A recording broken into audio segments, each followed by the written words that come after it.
Just first game without Kamal, how did you feel like his replacements played against Kentucky? Yeah, obviously, Kamal was a big part, of what we did, the majority of the season, is obviously a shame, the kid won't have a chance to finish what he did. But, I felt good. The guys played hard. Obviously there's some things that, we can all do better, but I thought overall, I thought those guys competed, and obviously gave us a great opportunity to win the game, which we obviously did.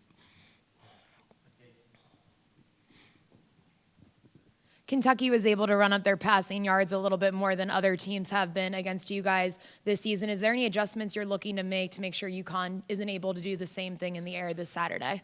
Yeah, we went in the game, very deliberate. We knew what they wanted to be. I think they were leading the SEC in yards per carry, and we didn't want to allow those guys to do that. So we had made a conscious effort to take the run away, and you got to give those guys a lot of credit. The quarterback's a veteran player. He made a ton of great throws.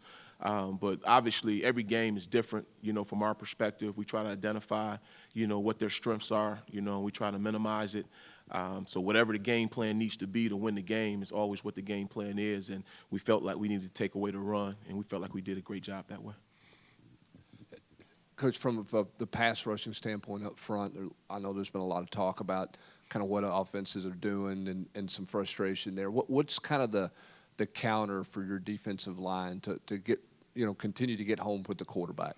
Yeah, well, I tell those guys all the time, it's a sign of respect, when they're chipping you on the edges, when they're getting in seven-man protections, things of that nature. There's going to be a challenge. I mean, it really is. But, when you work as hard as those guys have worked, when you're having a season as those guys are having, there are going to be some challenging games that way. And, obviously they did a really good job that way with their protections. But at the end of the day, we're going to continue to, like I said earlier, take away the things that we feel they do best, and then we'll obviously make adjustments during the course of the game. But, again, UConn's a different animal. They have some things that they do extremely well. We're working really hard to try to take that away at this point. Coach, you're playing a lot of young linebackers. Just how would you gauge the progress at this point of Arion, Jeremiah, and Elijah, even though he's a second-year guy, he's still young? Yeah, they're coming along. I thought, again, particularly in the run game, those guys were very effective.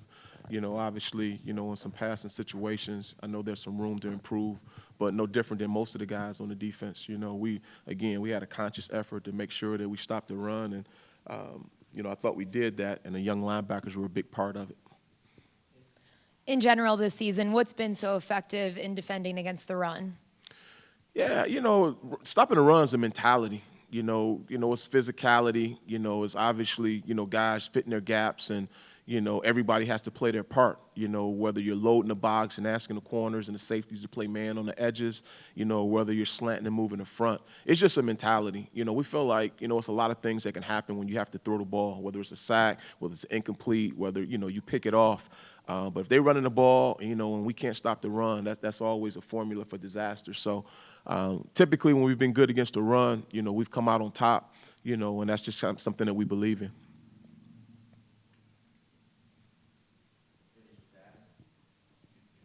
You said it was a sign of respect, the protections you guys are getting against the pass rush. When did you see that change? Was that a game or two in? When did you start seeing protections I bulk think up? Bama did a little of it, and, obviously Kentucky showed more than they had shown in the past. But, the chipping we saw probably a little bit from A&M, so probably mid-season. You're starting to see a lot more of it.